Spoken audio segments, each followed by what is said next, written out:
वो जागृति लाने का प्रयास किया गया पवित्र पावन ईश्वर की व्यवस्था को लागू करके महर्षि दयानंद के द्वारा, जिसको हम भूल चुके थे, जिस मूल से हम हट चुके थे, कट चुके थे, उस मूल के साथ जोड़ने की बात की गई।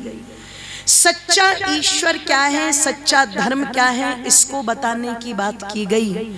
सच्चे अर्थों में संस्कार और विचार क्या है, इनको स्थापित करने की बात की गई।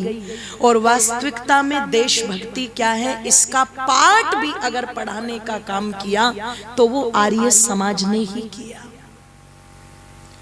इसलिए जो देश को आजादी मिली उसके लिए चर्चा करते हैं ना, कोई कहता 80%, कोई कहता 85%।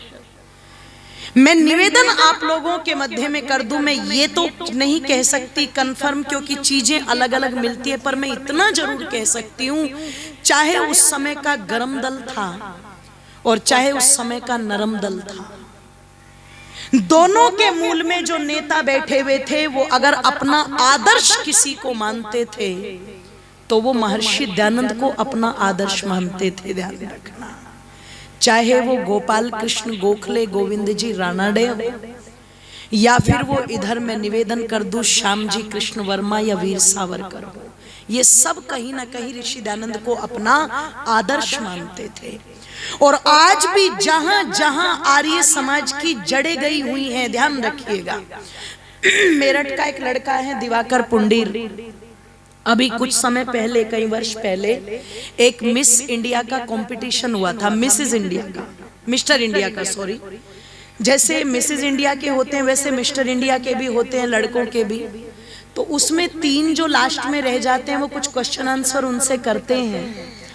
तो जावेद अख्तर जो था इंटरव्यू ले रहा था लास्ट में, तो जब सबसे एक प्रश्न किया गया तीनों से कि अगर तुम्हें भगवान मिल जाए तो तुम भगवान से क्या मांगोगे, तो किसी ने कहा मैं ये मांगूंगा, किसी ने कहा मैं ये मांगूंगा। जब दिवाकर पुंडीर का नंबर आया तो उसने कहा मैं भगवान से हाथ जोड़ के एक ही प्रार्थना करूंगा, सर्वे भवन्तु सुखिनः सर्वे सन्तु निरामया सर्वे भद्राणि पश्यन्तु मां कश्चित् दुख भाग भवेत्। भाटिया जी उसको हर समय बोलते हैं, बोले मैं यही प्रार्थना करूंगा। तो जावेद अख्तर ने कहा इसका अर्थ क्या है, बोले वो तो आप जानते हैं, आप लेखक है, कवि हैं।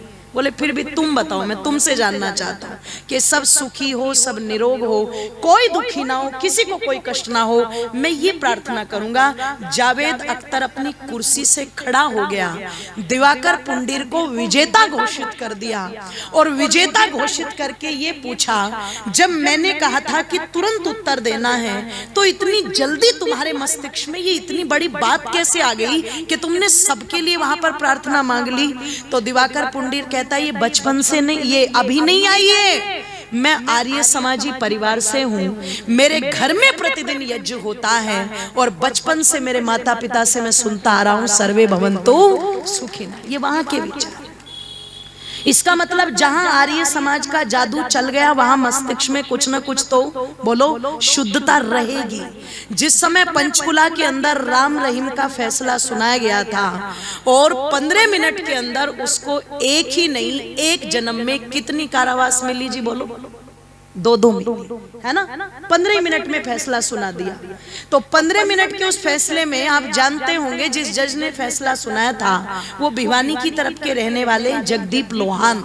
तो मैं निवेदन कर दूं आप लोगों के मध्य में, उनसे कहा ओ जी थोड़ा सा देख लो, मैंने झाड़ू भी लगवाई रेलवे स्टेशनों पर, मैंने आश्रम भी खुलवाए, मैंने विधवाओं का विवाह करवाया, मैंने वैश्याओं का विवाह करवाया, मैंने इतनी लड़कियों को पढ़ाया, मैंने ये काम किए, मैंने वो काम किए। तो जगदीप लोहान ने वहां पर एक ही लाइन कही थी जो उनके बड़े भाई से मैं सुन रही थी भिवानी के एक कार्यक्रम में, कि जो तुमने अच्छे काम किए हैं उसका फल परमात्मा तुम्हें देगा, पर जो पाप तुमने किए हैं उसकी सजा सुनाने के लिए मैं आऊं, सुना करके जा रहा हूं।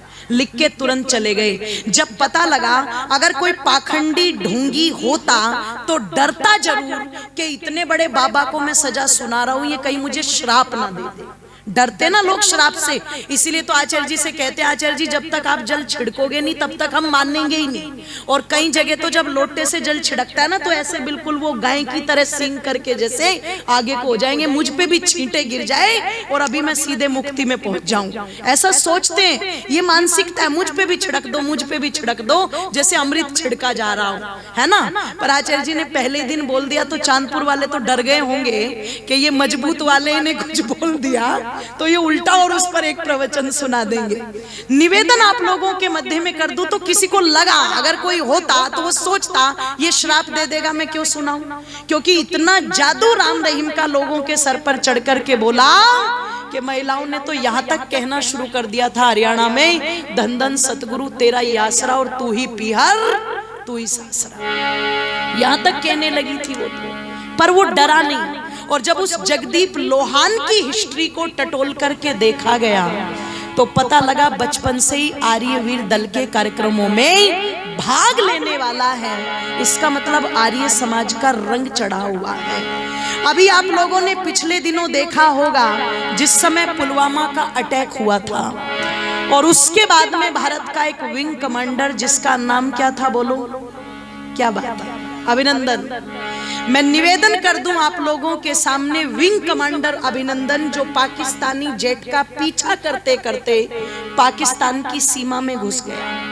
प्लेन के अंदर कुछ खराबी आई तो लैंडिंग करनी पड़ी, अपनी प्लेन क्रैश हो गया तो पाकिस्तान की धरती पर उतर गया। जिस समय धरती पर उतरा लोगों उस समय जानता नहीं था, पर जब वहां के लोकल लोगों ने पकड़ा, मारपीट की, है ना, तो ध्यान रखिएगा ये वही धरती थी जिस धरती पर खेमराज गया तो था, पर कैसे वापस आया था, सर कट करके आया था ना।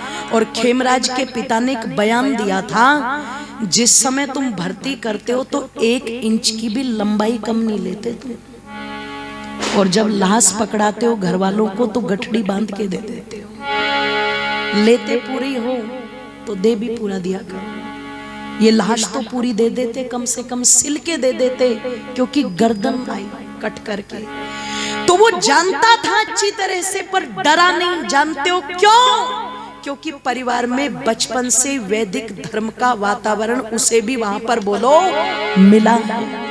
और जब मुझे इस बात का पता लगा, मैं जानती नहीं थी, मैंने पंक्तियां तो बाद में पहले ही लिख दी थी, पर जब पता लगा तो वास्तव में ये लगा कि ऋषि दयानंद में कुछ तो जादू रहा होगा। जादू जो सर चढ़ के बोले, शायद वही जादू अभिनंदन के सर चढ़ के भी बोल गया।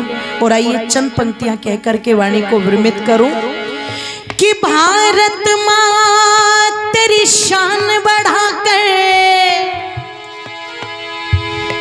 कि भारत मां तेरी शान बढ़ाकर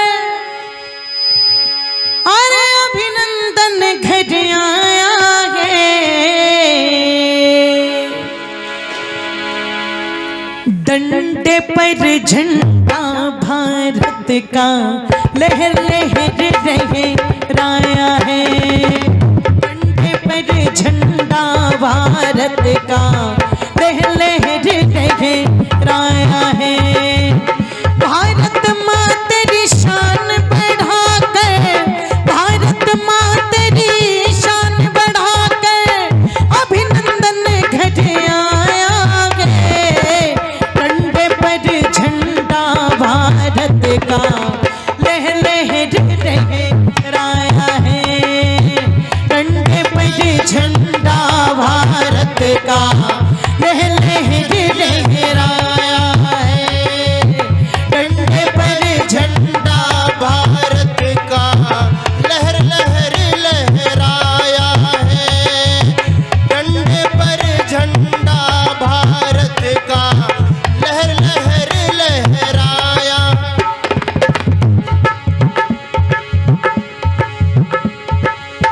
पहली बार हुआ ऐसा कि दुश्मन घुटने टेक रहा।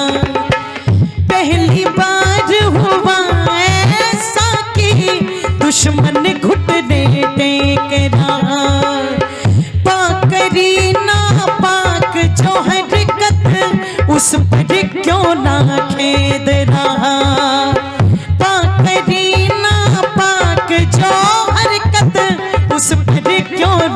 भेद रहा। उड़ के गया वो पवन पुत्र जो, उड़ के गया वो पवन पुत्र जो लंका जला कर आया है। डंडे पर झंडा भारत का लह लहराया है। डंडे पर झंडा भारत का लह लहराया है। डंडे पर झंडा भारत का लहर लहर लहराया है।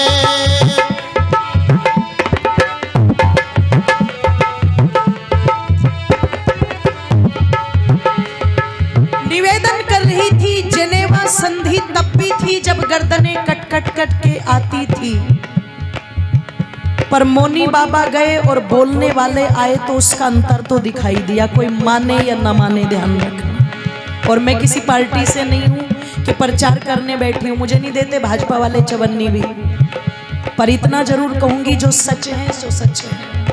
इतना तो अंतर समझ में आया कि जितने जख्म इसके चेहरे पर आ गए सो आ गए। अगर एक जख्म भी ज्यादा बढ़ा तो पाकिस्तान अंजाम भुगतने को तैयार रहे। ध्यान रखना, छोटी बात नहीं थी। इसलिए कहा आंखों में ना डर था वीर के, ना कोई मजबूरी थी। आंखों में ना डर था वीर के, ना कोई मजबूरी थी। पुलवामा का बदला लेने की इच्छा बस पूरी थी। पुलवामा का बदला लेने की इच्छा बस पूरी थी। वीर गति को जो प्राप्त हो गए, वीर गति को जो प्राप्त हो गए, उनका मान बढ़ाया है। डंडे पर झंडा भारत का लह लहराया है। डंडे पर झंडा भारत का लह लहराया है। भारत माँ तेरी शान बढ़ाकर, भारत माँ तेरी शान बढ़ाकर अभिनंदन घट आया है। डंडे पर झंडा भारत का लह लहराया। डंडे पर झंडा भारत का लहर लहर लहराया है। डंडे पर झंडा भारत का लहर लहर लहराया है। और जिस दिन आया था, जोधपुर के अंदर थी मैं, रात्रि का समय था, लगभग 9-10 के बीच में आया था। बागा बॉर्डर पर चल कर के जिस समय आ रहा था तो ऐसा लग रहा था कि पाकिस्तान वाले अपने दामाद को छोड़ने आ रहे हैं, ऐसा सम्मान। ध्यान रखिए। और इसलिए उस दिन मन में जो आया वो लिख दिया। क्या? आज रचा इतिहास जो तूने, गीत तेरे अब गाएंगे। आज रचा इतिहास जो तूने, गीत तेरे अब गाएंगे। अगली पीढ़ी के बच्चे अभिनंदन नाम धराएंगे। अगली पीढ़ी के बच्चे अभिनंदन नाम धराएंगे। आज रचा इतिहास जो तूने, गीत तेरे अब गाएंगे। अगली पीढ़ी के बच्चे अभिनंदन नाम धराएंगे। अंजलि ने लिख करके कविता, अंजलि ने लिख करके कविता रे तुझको शीश झुकाया है। डंडे पर झंडा भारत का लह लहराया है। डंडे पर झंडा भारत का का लहराया है। भारत माँ तेरी शान बढ़ाकर, भारत माँ तेरी शान बढ़ाकर अभिनंदन घटे आया है। डंडे पर झंडा भारत का लहराया है, आज लहराया है, आज लहराया है, आज लहराया है, आज लहराया है,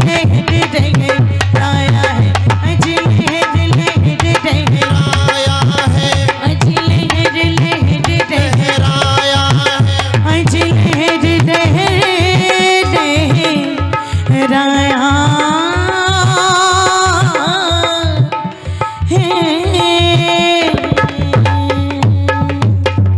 बोलिए भारत माता की जय हो। तो जहाँ जहाँ ऋषि दयानंद का जादू चला, वहाँ कुछ ना कुछ तो विशेषता जीवन की रही है। वो विशेषता हम सबकी बने।